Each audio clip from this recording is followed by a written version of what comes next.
You ask Tiger to solve. This deals with linear equations with one unknown. The final result is x equals 8.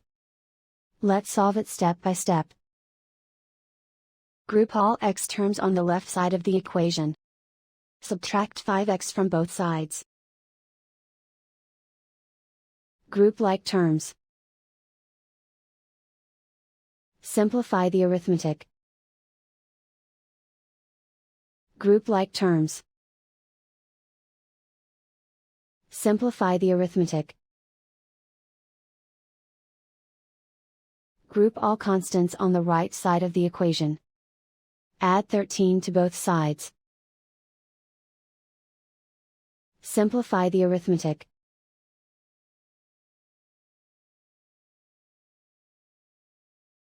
Isolate the x. Divide both sides by 3.